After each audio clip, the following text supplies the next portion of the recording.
Assalamualaikum warahmatullahi wabarakatuh. Perkenalkan, nama saya Siti Hidayati dengan NIM E1E020194 dari kelas 2F, jurusan Pendidikan Guru Sekolah Dasar, Fakultas Keguruan dan Ilmu Pendidikan Universitas Mataram. Jadi kali ini saya akan menceritakan sebuah cerita rakyat yang berjudul Keong Emas. Adapun tokoh-tokohnya yaitu ada Raja Kertamata, lalu ada Putri Chandra Kirana, ada Dewi Galuh, ada Pangeran Inu Kartapati, ada nenek sihir, ada nenek, lalu kakek, dan ada Keong Emas. Dahulu kala di istana kerajaan Daha, hiduplah seorang raja dan kedua putrinya yang sangat cantik jelita. Pada suatu hari, raja memanggil keduanya untuk membicarakan suatu hal yang sangat penting. Anak-anakku, marilah ke sini. Ayah akan membicarakan satu hal yang penting dengan kalian. Dewi Galuh dan Chandra Kirana pun menghampiri Ayahanda. Ya Ayahanda, ada apa? Jadi, lusa kita akan kedatangan Raden Inu Kartapati dari kerajaan Kahuripan. Lalu, apa hubungannya dengan kami, wahai Ayahanda?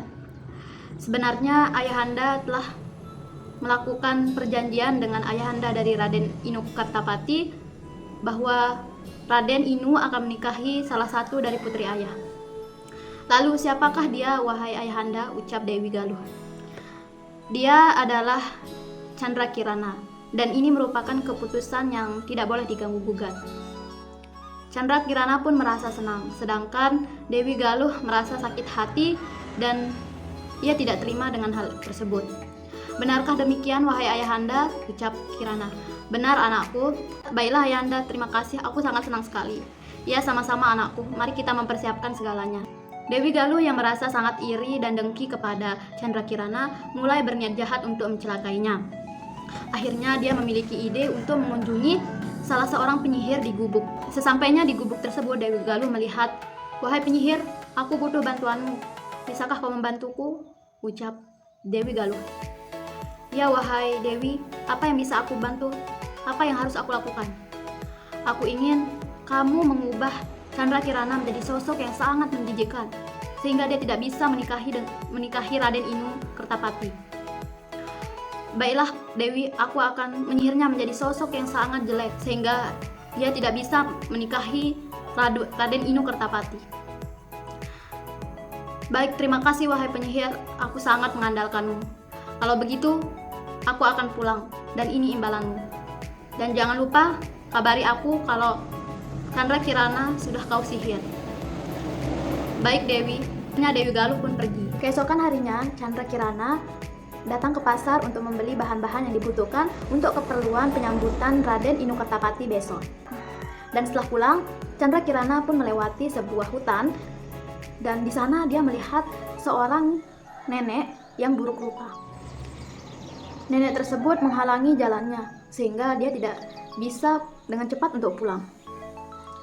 Dan ternyata nenek tersebut ialah nenek sihir yang ditugaskan oleh Dewi Galuh untuk menyihir Chandra Kirana. Chandra Kirana, "Kamu siapa, wahai nenek?" "Aku adalah penyihir, wahai putri. Dan kamu tahu kenapa aku di sini? Apa yang kamu mau, wahai nenek sihir? Jangan melakukan sesuatu kepadaku. Maafkan aku, wahai putri. Namun, aku memang ditugaskan ke sini untuk menyihirmu menjadi sesuatu yang sangat menjijikkan, sehingga kamu tidak bisa menikahi Pangeran Inu Kertapati. Dan orang yang menyuruhku adalah saudaramu sendiri." "Apa? Dewi Galuh? Aku tidak percaya, wahai nenek sihir. Dia tidak mungkin berbuat yang demikian." "Kalau kamu tidak percaya, tidak apa-apa. Tapi yang jelas aku akan mengubahmu menjadi sosok yang sangat mengerikan." "Jangan, wahai nenek sihir. Jangan lakukan itu. Sudah terlambat, wahai putri." Bim salabim abrakadabra. Akhirnya Putri Chandra Kirana berubah menjadi seekor keong emas.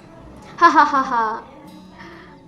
Sekarang kamu sudah menjadi keong emas yang menjijikkan, wahai putri," ucap nenek sihir. "Tidak, jangan melakukan ini, wahai penyihir. Ampunilah aku. Maafkan aku, putri. Sudah terlambat." Akhirnya Putri pun berubah menjadi keong emas.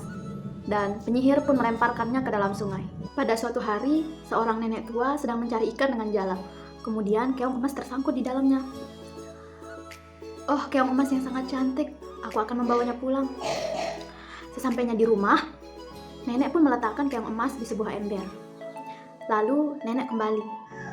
Nenek pun beristirahat dan berpikir, aduh, sampai hari ini aku belum bisa mendapatkan ikan. Aku harus mencari ikan. Kalau tidak ada, aku harus makan apa? Akhirnya nenek pun kembali ke sungai dan mencari ikan. Kemudian keong emas berubah wujud kembali menjadi Putri Chandra Kirana. Loh, kok aku bisa di sini? Kenapa ya? Ucap Chandra Kirana. Oh iya, tadi aku kan dibawa sama nenek-nenek itu. Aduh, kasihan banget.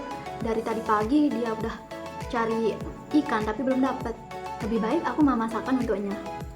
Kemudian Chandra Kirana pun memasak. Hingga menjelang malam, nenek pun belum mendapatkan ikan. Sesampainya di rumah, dia sangat kaget melihat mejanya sudah dipenuhi dengan makanan. Dan dia berpikir dari mana asal semua makanan ini? Siapakah yang memasakkannya? Kejadian itu terus terjadi beberapa hari ke depan. Dan pada suatu hari, nenek ingin mengetahui kejadian yang sebenarnya. Nenek pun berpura-pura untuk pergi ke sungai mencari ikan. Namun sebenarnya dia ingin tahu apa yang terjadi di dalam rumahnya selama dia pergi mencari ikan. Dan akhirnya nenek pergi ke belakang rumah untuk mengintip siapakah gerangan orang yang telah memasakkan makanan untuknya. Dan ternyata dia sangat kaget bahwa keong emas yang selamanya dipelihara ini berubah wujud menjadi sosok wanita yang sangat cantik. Dan dialah yang memasakkan makanan untuknya. Siapakah kamu, wahai putri cantik? Dan dari mana asalmu? Ucap nenek. Aku putri dari kerajaan Daha yang disihir menjadi keong emas oleh suruhan saudaraku sendiri, Nek. Dia sangat iri melihatku. Astaga putri, sungguh malak nasibmu. Tega sekali saudaramu ingin mengutukmu menjadi seekor keong emas. Baiklah, kalau begitu kamu boleh tinggal di sini untuk sementara waktu. Terima kasih banyak, Nek, ucap Chandra Kirana.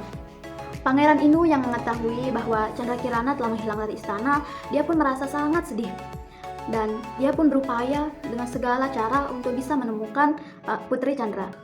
Dan akhirnya pangeran pun menyamar menjadi rakyat biasa dan melakukan perjalanan.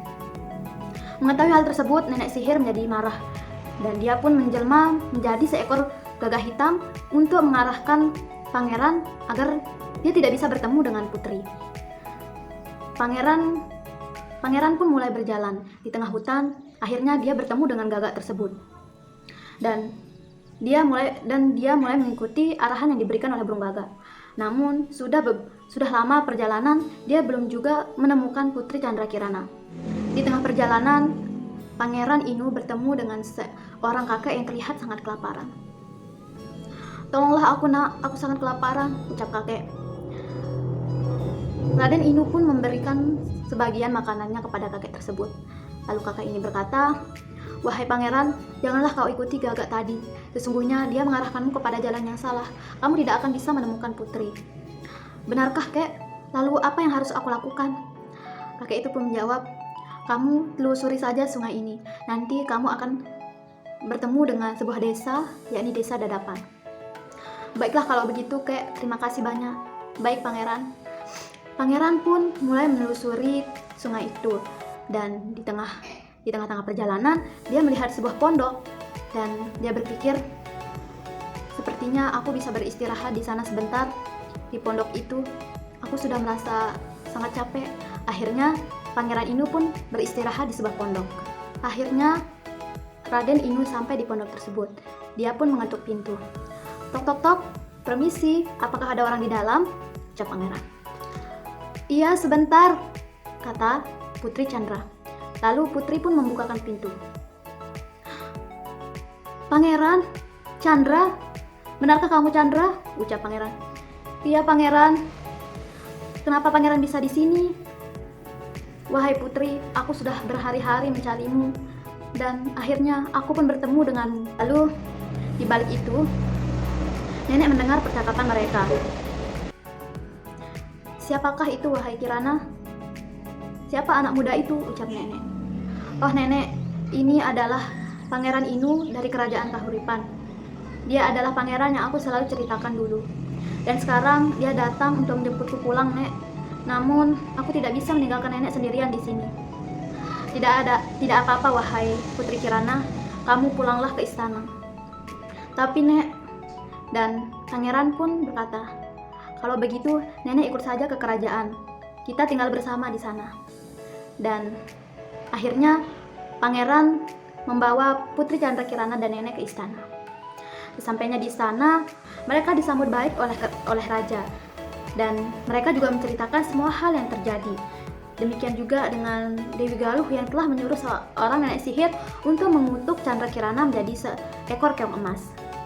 Oleh karena itu, raja pun meminta maaf kepada Candrakirana dan Pangeran Inu, dan Dewi Galuh pun dihukum atas perbuatannya. Namun karena merasa takut, Dewi Galuh pun melarikan ke hutan. Kemudian Pangeran Inu dan Putri Candrakirana pun melangsungkan pernikahan, dan akhirnya mereka hidup dengan bahagia. Sekian cerita dari Keong Emas. Baiklah, mungkin itu saja yang bisa saya sampaikan. Terima kasih atas perhatiannya. Assalamualaikum warahmatullahi wabarakatuh.